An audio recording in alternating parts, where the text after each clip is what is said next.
This week's Torah portion is BaMidbar. We're into the fourth book of the Torah. And we've left behind the stories of Leviticus, but we haven't left behind the kind of basics of Leviticus. So BaMidbar is, I probably say this too many times, but it's really true in this case. BaMidbar is a funny parsha. And the reason it's a funny parsha is you would think that opening a whole new book of the Torah would lead to some really titillating and exciting material. It is not, right? BaMidbar is not particularly deep, interesting material on its face. Of course, the Hasidim will get into it and do really neat, cool things of pulling it apart. And we're going to be looking at two of the most famous Hasidic teachers of all, two men that you've seen many, many times before. But the 30,000-foot view of this Torah portion is this. The opening is a setting reminder of where we are, which is to say, we learned that God spoke to Moses and the people in Israel, BaMidbar, in the desert. And so we learn that this is the story of the people post-Sinai as they are wandering for 40 years. So we get some story material about some of the trials and travails that occur over those 40 years, but not this week. This week, we start with a census.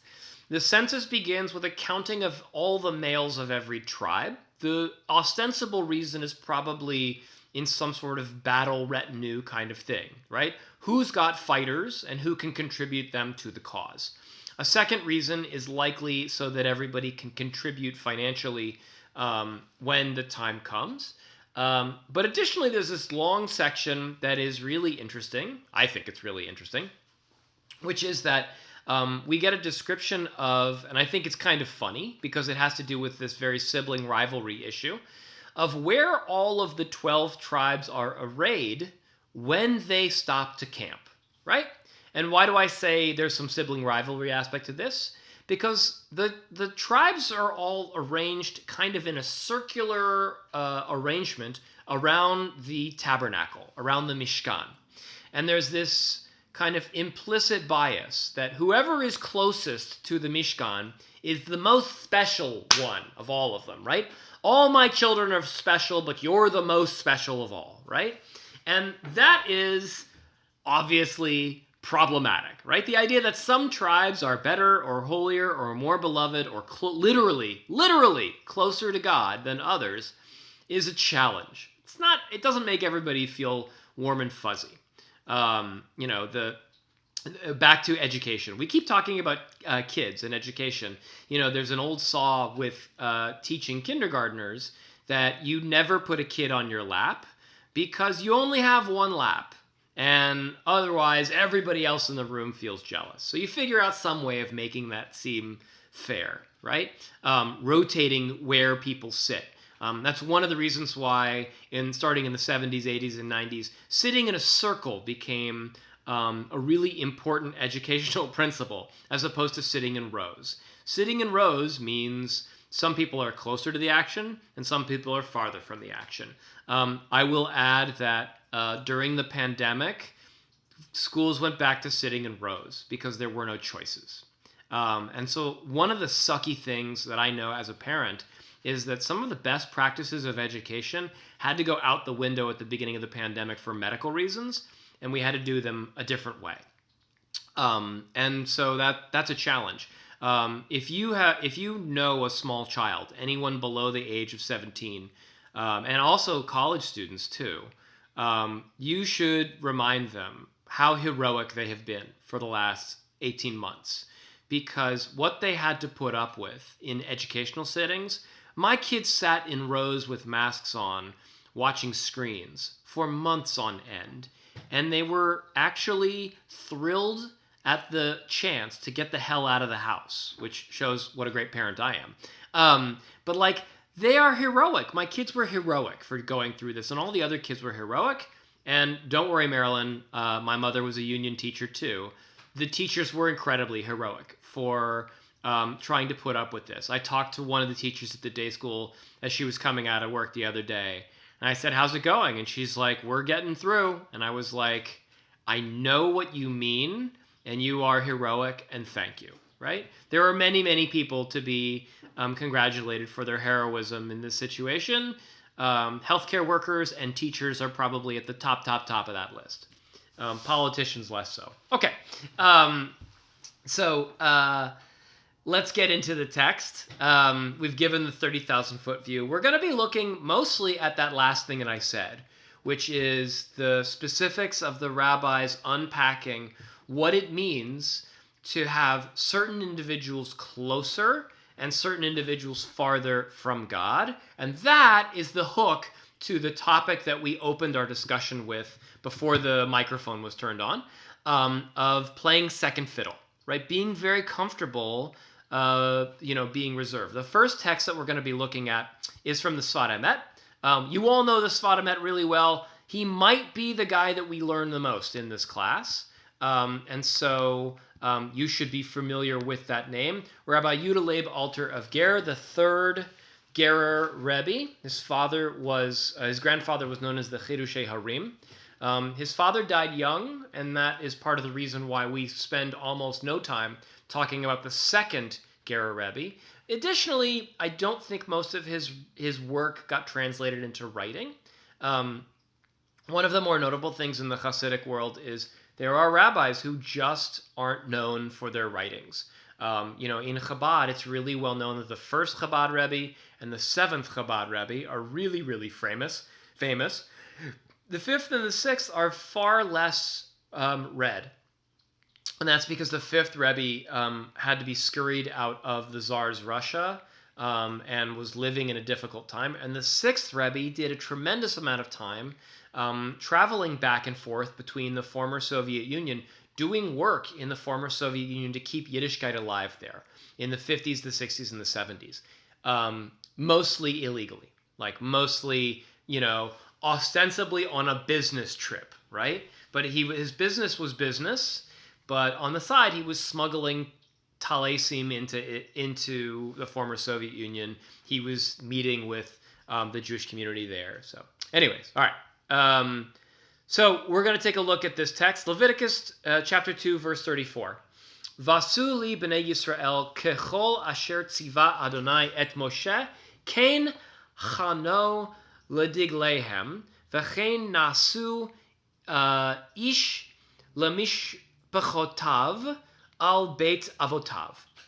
The Israelites did accordingly, just as the Lord had commanded Moses. So they camped by their standards, and so they marched, each with their clan, according to their ancestral house. So this is the concluding statement to the description, the long-winded description in the chapter 2 of Leviticus of where everybody stood in the land of it, amongst the Israelite tribes, in accordance with the Mishkan, right? So not only is this the description of where they camp at the first stop after Sinai, but the implication of this text is, why did I write Leviticus? I meant Numbers. Sorry.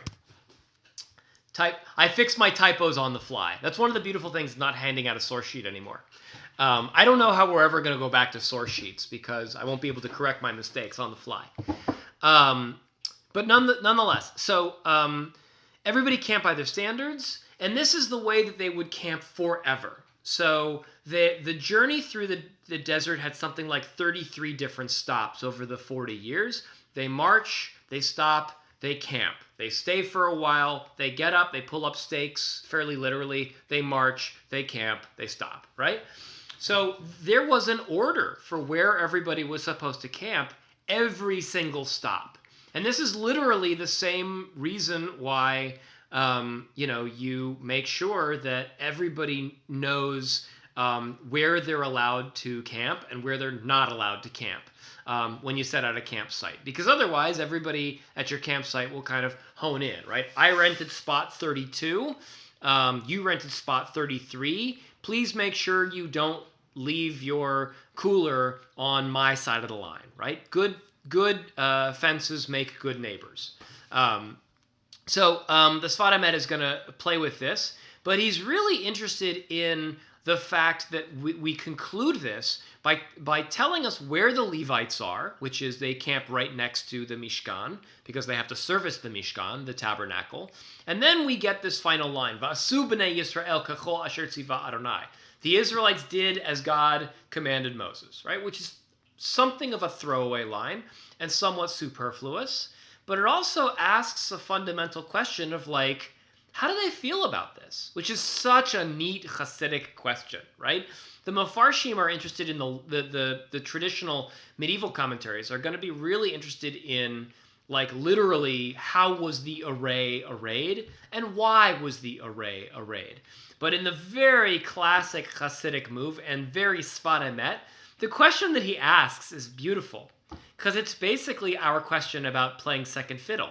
And the question is, how do they feel about that, right? How does it feel to be shunted to the side for somebody else's leadership? What was it like for the interim rabbi at Beth Shalom when they were told, we only want you to be the interim rabbi? The parallel of rabbis, I was reminded, I don't know why, the other day, I was looking at the history of my own congregation that I grew up at, Wilshire Boulevard Temple in Los Angeles. And one of my rabbis, who I deeply, deeply love, Rabbi Alfred Wolf of blessed memory, who my grandmother always kind of thinks of as her rabbi at Beth Shalom, because he was also a Holocaust survivor from Germany, like my grandmother. Alfred Wolf was, I didn't know this, the senior rabbi of Wilshire Boulevard Temple from 1983 to 1985. Why was he only the senior rabbi for 2 years? Because the board told him, we don't think you're senior rabbi material. We're going to go on a nationwide search and get someone prominent and famous and spectacular. And how did Alfred handle that? From what I understand, secretly, privately, it hurt. But he became the assistant rabbi after being the senior rabbi for just 2 years. And he took that second banana role. And I think the text here is a little bit the way Rabbi Wolf probably spiritually handled that kind of thing. How did Aaron handle being second fiddle to Moses, right? All of these questions. How do we handle being second fiddle? So there's a midrash. And the midrash is that they, the non-Levite Israelite tribes, distanced themselves from the Mishkan, tabernacle, in order to give space to the Levites to camp around the Mishkan.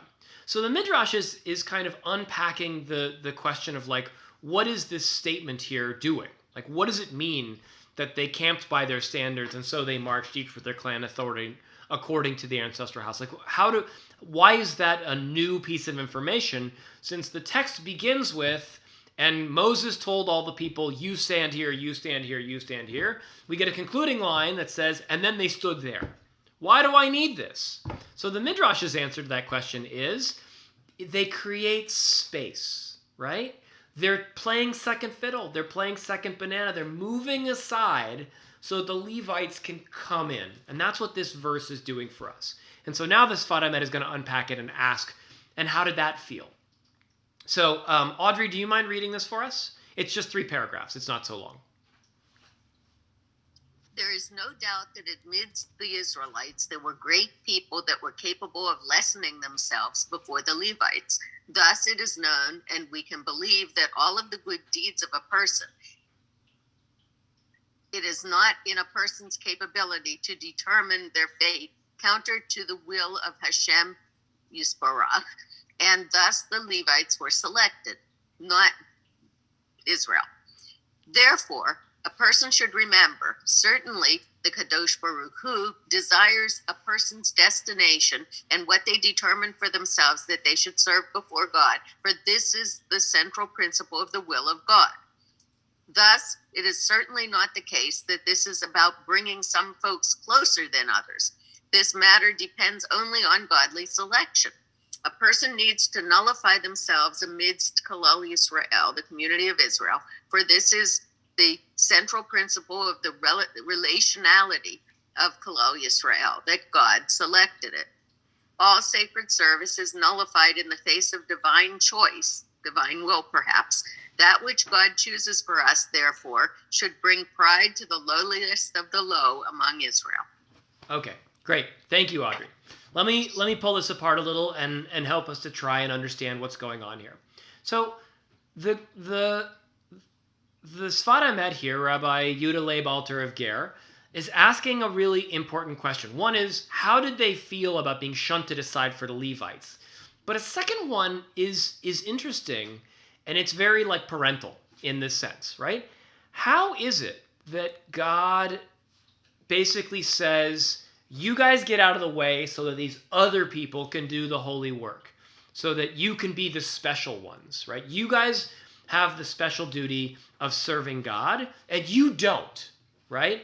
Which implies relative levels of spirituality and preferential treatment that feel anathema to the Sfat Emet, right? It feels very difficult for the Sfat Emet to try and understand what it means for Yisroel, meaning everybody who's not Levite, to be told you are not selected, right? You are not chosen. The way he frames it in the first paragraph is really beautiful in that he says there were great people that were capable of lessening themselves before the Levites, right? The quality, the special quality of a great person is the ability to be a second banana, is the ability to step aside and let someone else get the spotlight, right? To this analogy, I would say the best supporting actor at the Oscars is the real hero, because they found a way to be dramatically fantastic in the second role without having to have all the lines, the main character, and the central plot line revolve around them, right? And I think historically, if you go, I mean, this is a Googleable statistic and thing. Go back and look at everybody who's ever won for Best Supporting Actor or Actress and kind of think about, if you've seen that movie, how much screen time did they have? Because in my recollection, there are some supporting actors that I remember being nominated at the Oscars who I was like, they were barely in that movie. They only had a few lines. I think Dame Judi Dench had a role where she had like, I don't know, 3 major scenes in the whole movie, and she won Best Supporting Actress because she's Dame Judi Dench, right? Like, if you're that spectacular, you can do really spectacular things in a small role.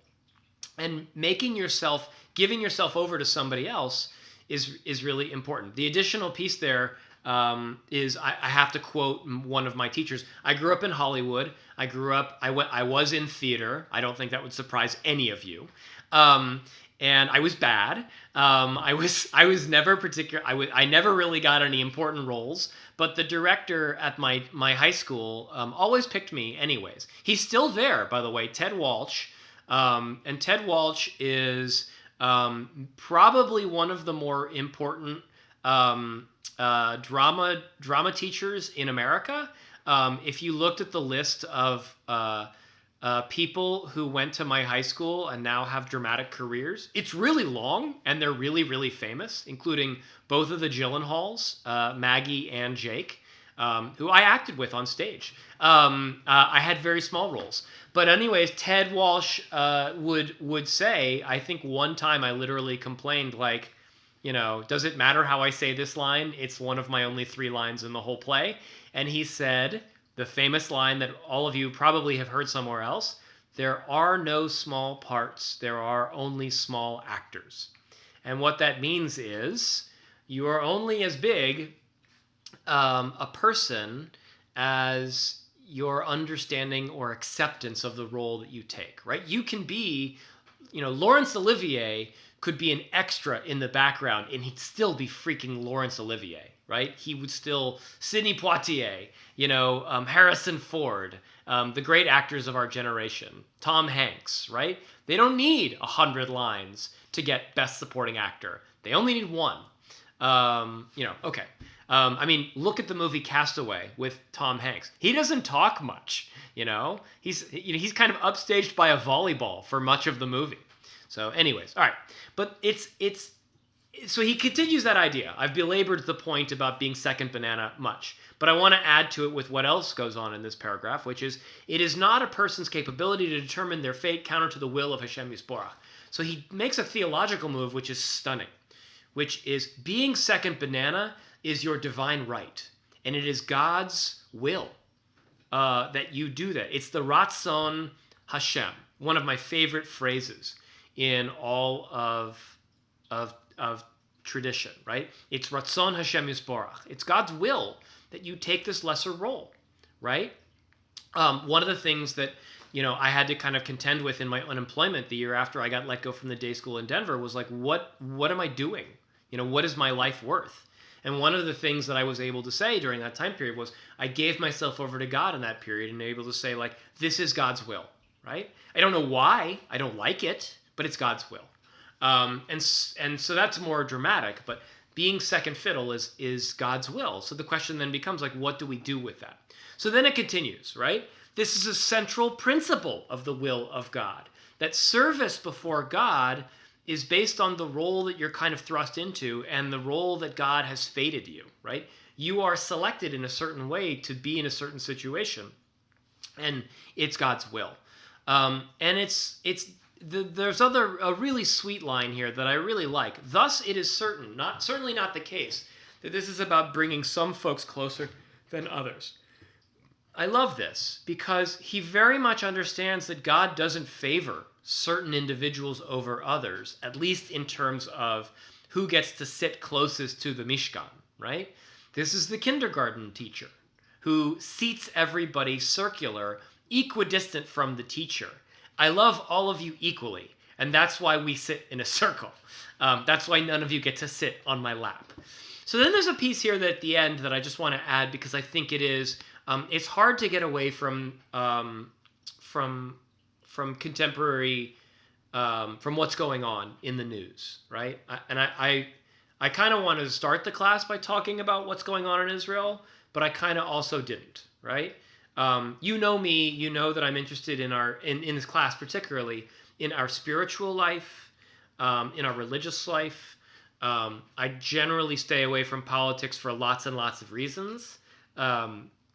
And I definitely stay away from contemporary issues if I can, unless there's no way around it, right? We've probably talked less about the pandemic than almost any rabbi and class in America because Torah is Torah, and it doesn't need to be contextualized within a pandemic all the time. Sometimes we can just move on and learn Torah, right?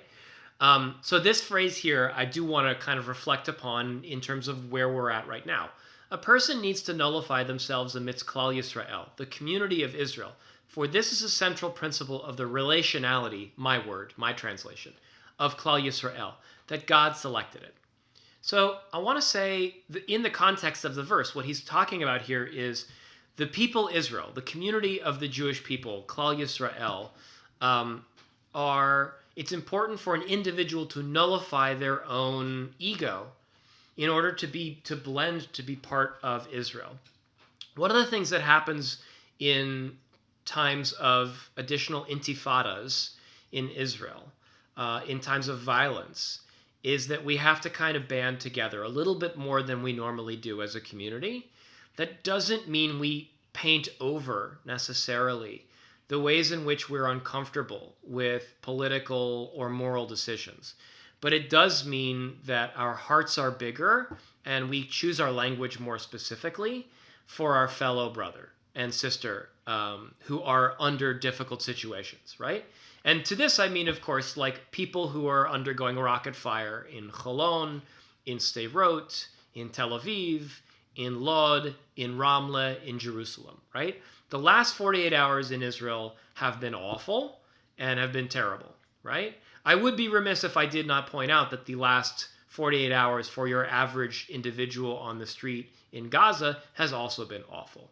So for me, and I've mentioned this in this class before, I'm someone who witnessed a cafe bombing in Israel and I don't know that I call myself a survivor, but I was 150 meters away, and I nearly picked that cafe to go to that night with the person that I was having coffee with. So there, by the grace of God, go I. I'm going to extend, leave aside the principle of Klal Yisrael and just talk about humanity a little bit. When you're cowering in a bunker and bombs are going off overhead, your skin color and where you fall on some sort of arbitrary line is fairly arbitrary, right? The militants involved and the combatants involved are one group, and the individuals who are innocent are the individuals who are innocent, right? When you witness an explosion, when you witness trauma, when you see violence, it's really important to remember that the victim is a victim, but that we should hold in our hearts all the people, and that we should remember that there's a greater whole out there that needs support. Okay, that's my short semi-related soapbox off of this. All sacred service is nullified in the face of divine choice. That which God chooses for us, therefore, should bring pride to the lowliest of the low amongst Israel. So he kind of pivots at the very end to kind of talking about fate a little bit. And I don't want to overstep this because he's lots of deeper, more complicated understandings of why the world is fated the way it is. But here we kind of understand this idea of the Sfat Emet, of accepting the divine will or the divine choice, and understanding that whether you are the closest to the Mishkan or the farthest away, whether you are the holiest of the holy or someone who is the lowliest of the lowly, however that's going to be defined in any given case, kind of understanding where you are in relation to everyone else and making space for others and stepping aside, that too, according to the Sfat Emet here, is sacred service, right? You're doing your sacred service is also about nullifying yourself, right? So the Hebrew he uses here is something that I just wanted to kind of call upon. Ki ha'avodah ha'kedushat betalot lumat bechinat ha'bechira, right? So like God's special quality of fating things nullifies sacred service altogether, right? Betelot, like cancels it out. So kind of accepting your lot and your place, and when that is second chair or third chair or fifth chair in the orchestra, is sacred service too. Okay, that's where we're going to leave that one for today. We'll do one more text, and it's related but different, and really interesting. So a couple verses later, we get kind of the advancing, the replacement. So Israel's moving to their 12 tribe locations, and now we get the Levites moving to their location close to the Mishkan. And in Leviticus, did I say Leviticus again? I did. What is wrong with me? I just can't let that book go. Numbers. We're in Numbers, guys. In Numbers 3:6, it says the following. Advance, hakrave, which literally translates as bring close. Et mate Levi, bring the tribe of Levi. V'hamdata oto lifnei Aharon hakohen. V'shertu oto. And place them in attendance upon Aaron, the priest, to serve him. Okay, kind of an innocuous little place, but we're verse, but we're interested in the word hakrev, like to bring close, and we're also going to kind of look at the question of like what that specifically means in a notion of what makes someone deserved of service, and what makes someone special. So we're kind of still talking about specialness here. And they're going to kind of go far afield, and I'm not entirely sure that I understand the idea fully, except that we know that Aaron is a tzaddik, and he's one of the most righteous, and that's why he's appointed to his position. And the question is, what are the special qualities of those who are righteous? That's kind of like the pivot. It's not a very strong link to our verse, but it's a link. Okay. So we're going to get a quote from, the citation is from the Midrash, but the Midrash adds almost nothing that the original verse from Psalms doesn't add. This is a psalm that you all know, which is Tzadik Katamar Yifrach Ke'erez Balav Non Yiske. Okay, we sing it on Saturday morning and on Friday night. It's the psalm for Shabbat, Psalm 92. And it's got a number of famous tunes. The most famous is probably Tzadik Katamar Yifrach Yifrach Tzadik Katamar Yifrach. You may have listened to that Hebrew many, many times in your life and kind of never really stopped to pay attention to what the English says. So we're going to do that, which is fun. So the English is Tzadik Katamar Yifrach, a righteous one like a date palm sprouts. Ke'erez balavnon yiske, like a cedar of Lebanon, they thrive. So I made sure in the translation to try and keep the word order perfect, right? To make sure that you guys were able to kind of trace the words tzaddik, and which means righteous, tamar, date palm, and yifrach, sprouting. Cedar of Lebanon and thriving. Okay. So we're going to get a teaching from the Baal. Go ahead, Rana. Ifrat? What did you say, Rana? Ifrat? Yifrach. Ifrach. What does that mean? So the yud makes it a verb. The pei, the resh, and the chet are from the Hebrew word poreach. As a noun, porachim are flowers. The verb could be translated either as sprout, flower, or blossom, right? All three of those work. Typically, they work depending on what kind of vegetation you're talking about. So date palms do sprout, blossom, and flower. They do all of those things. Did I answer that okay? I'll take that I did. Okay. So our commentary is going to be by the OG of Hasidic Rebbe's, the originator of Chassidut himself, Rabbi Yisrael the Baal Shem Tov. And in his book, it is recorded that he said the following. His book is a book that I've literally never read before. It's called Tzavat HaRibash. It's not commonly learned, which I think is fascinating, that the original Hasidic text, or the original language of the Baal Shem Tov himself, is actually not typically studied very often. Perhaps because it's so back pocket for most Hasidic rabbis that they want to do a commentary on the Baal Shem Tov's commentary himself. He says the following: there are two kinds of tzaddik, righteous individuals, for those who wanted a translation of the word tzaddik. There is the tzaddik that greatly serves God. However, their righteousness does not influence other people. This tzaddik is likened, therefore, to a cedar, that it is a great and mighty tree, but it bears no fruit.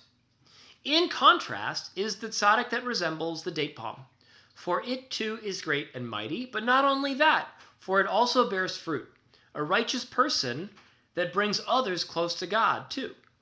The erez, cedar of Lebanon, is only of the characteristic of thriving, making itself thrive and prosper, right? That's that word yifrach, that it is, yiske, right? It's not yifrach, it's yiske. So it's thriving, but it's not yifrach. It's not flowering. It's not fruiting, would be a better. Another word there is, for yifrach, is that it's fruiting, right? Because all of you probably know, because you're probably better gardeners than me, that a plant, a flower, a bush, a tree that bears fruit, the fruit will be the issue of the place where it blossoms. So blossoming for fruit-bearing trees and berries is going to occur. It's going to blossom first, and then it's going to fruit, right? So anyways, and the tamar, the date palm, sprouts and blossoms and influences good upon others, right? It bears fruit. It feeds and nourishes and will, raise up and take care of many other people. Keeps going. So this is our connection to our verse. The tribe of Levi is busy with the work of Torah and holy service. The avodah is the Hebrew. Avodah is, in those times, it was the physical labor connected with the tabernacle, later the temple, right? The shoveling of the ashes out of the altar, the cleaning off of the altar, the butchering of the animals for the sacrifices, right? The mixing of the incense, the playing of music, right? All of it is the Levites' work. It's pretty wild that like back in the day, Torah study and prayer was not the main way you served God. You might be on a Levitic crew of shovelers, and your whole job was to shovel the ashes out of the fire of the altar. Pretty wild. Okay. The tribe of Levi is busy with the work of Torah and holy service, and thus it is like the Tamar, that they teach God's Torah to others and bring God's creation close to God. And the Hebrew that they use here for the name of God is hamakom, which is the place. And I think that's a pun. And the pun here is that they're bringing God's creation close to the makom, which could also be understood as the temple, right? There's a physical place that is God, and there's a name of God, which is the place, right? It's a pun that works in both directions and is kind of beautiful, and reminds us often about God as a physical kind of experience for some of us, right? When you're standing in a really majestic place and you feel the divine presence, you might want to refer to that God as hamakom, right? The place. And final line, thus they are to be praised like the Tamar. I want to say two things off of this text. I think, first of all, there's a thing that happens when we make ordinal kind of hierarchical lists of various types of spiritual connection. And one of the pitfalls of this thinking is that we will default to believing that we all just want to be on that highest level. Right? We all just want to be on the highest level, right? When we hear that Maimonides has 8 rungs of tzedakah, we don't focus much on the lower 7 rungs. We all get caught up with the top rung, right? I want to be the best. Maybe this is a very American way of thinking of it. The Baal Shem Tov does not mean this. He does spend all of his time talking about this higher rung, right? The tzaddik that serves others, right? Because it's beautiful. Because it's a beautiful idea. It's about selflessness. It's about saying, and by the way, this is, and I'm not tooting my own horn, it's just a mentality that I've accepted upon myself as a rabbi, which can be challenging. When I lead services in Erie, or when I lead services for Beth Shalom on Shachrit, I have a really hard time focusing on the words of prayer, because I'm mostly worried about what page we're on, getting the tune right, saying the chatima properly, enunciating my words, right? I have 4 million things to worry about. I can't spend that time deeply contemplative of my spiritual space, which is kind of a bummer because that's what I signed up for my career to do. But when I'm davening, right? When I'm leading services at Beth Shalom, at Bris Shalom in Erie, I got 99 problems, but my spirituality ain't one, to subquote Jay-Z, the great rapper. But I understand my role in holiness the way that the Baal Shem Tov is talking about the Levites here, which is it's my job to provide spirituality for y'all, right? To help you guys access the divine and the spiritual. And we all do this from time to time. We all take roles in our lives where we are secondary to everyone else. We serve the others, right? For some of us, the parallel at the beginning of the class was this is the role of teaching, right? I get out of the spotlight, so they take the spotlight. I do the labor by creating the project-based learning, setting up the project so the other kid can do the paper bag dramatics and so that they can shine, right? I do the editing of the video so that my kids can have the really cool video online, right? And doing that work, I mean, this is Audrey in a nutshell, right? This is what we refer to in the religious community when we're talking about people who work in Jewish organizations as Klei Kodesh, which means tools of the holy would be a literal translation. Audrey is Klei Kodesh, right? She is, and the other, by the way, the other Klei Kodesh at Beth Shalom are the Ark, the Bima, the Torah, the Yad, right? These are physical implements which are spiritual, and which if we dropped them on the ground, we would go, "Oi, Gewalt!" and we would pick them up and we would kiss them and feel bad, right? So that's why you never berate a member of the synagogue if they misplace your, dues application for the year, or the Zoom stream doesn't work, or whatever. You don't berate Klei Kodesh, right? You treat them the same way you would treat a Torah. You would never yell at a Torah. you would never throw it on the ground, and therefore you never berate the anybody who's on staff at a religious institution or any institution, right? You don't berate the person who works at Starbucks either. But anyways, the point being, like, this broader idea of like serving others as a path to spirituality is really important. But I want to kind of finish on that last thing. So we're talking about Sadikim, right? So for the Baal Shem Tov, a tzaddik is the highest of the high, the most holy, the most spiritual, the most righteous individual. There are a couple other thoughts I have. One is, let's not get caught up in the possibility in the thought that the Hasidim often have, where there are only a small number of tzaddikim. I think we all can be tzaddikim. We all merit to try and be a tzaddik. And if we can't quite get to being righteous, then we attempt to emulate the righteous, right? I do not subscribe to the Hasidic beliefs, which exist in this community, that some people are more meritorious than others. Some people are better than others. Some people have only so high they can reach. You guys know me. Chassidut is for the people. It's all accessible for everyone. Anyone can be a tzaddik. There are more than 36 righteous individuals in any given generation, according to my read. The second piece, though, and the final thing that we'll conclude with, is that lower level, and I put that in air quotes, that lower level of tzidkut, of righteousness, is one we should also feel more than empowered to try and access. And that lower level that I'm talking about is the one of the cedar, right? Which does not bear fruit, which is the introspective spiritual individual who is not necessarily going to volunteer to lead services, or is not necessarily going to work in the Jewish community, or is not necessarily going to teach religious school, or do whatever.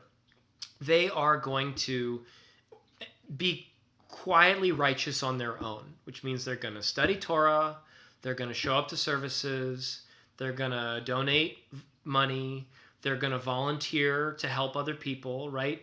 Righteousness that's not obsequious. Because one aspect of being a righteous person like a date palm is that it's very public, right? The downside of being Rabbi Goodman and being so holy, he put again in big air quotes, because I can lead Shachrit and teach a class and so on, is that everybody stands up there and points at me and goes, oh, he's very holy. He's the rabbi, right? And that's very obsequious, and that's very egotistical, and it's very first banana, right? It's very first chair. It doesn't mean that it means sometimes that I don't give space to other people, and I regret that, right? I want to be, the ideal conservative synagogue is one where, on some level, is one where the rabbi doesn't give the sermon or lead Shachrit or lead Musaf at all, because those spaces are giving over to the congregation so that they can shine, right? That's not to say that Seth shouldn't give the sermons and lead Musaf. He's better at Musaf than I am. I will accept that. He went to cantorial school, and he has a beautiful voice. But the other version of tzidkut, right, being righteous, is the possibility of saying, like, I'm righteous within my own sphere, right? I sit and I learn. I sit and I volunteer. I sit and I donate. And it's quiet. And not everybody knows that. And I'm not in front of the whole crowd. I'm a cedar in Lebanon, right? People are not gonna praise me for the beautiful, delicious dates that I provide. I'm just going to stand off in the distance and be one of the many trees in the forest. All right, that's our class for today. I'll take any comments, questions, sermons, counter sermons. Go ahead, Paula. Audrey, don't ever forget, we know who the dates are around the banana. Anybody who is near Beth Shalom ever has a question, ever wants to know what's going on, we know where the answers are. You are very much appreciated, and we know. Just so I don't get any credit for it. Right. But we know. We know. Right. And I think it's interesting. You have to be tall and have big feet. Right. One of the nice comments at the beginning of class was that someone pointed out that one of the aspects of leadership, I think it was Art who said this, one of the aspects of leader, it might not have been, it might have been somebody else, is thanking the people you work with and, putting them forward and saying what a great job they're doing. And that's so important to like give so much credit to everybody else. And it's something that I need to do more of. It's a thing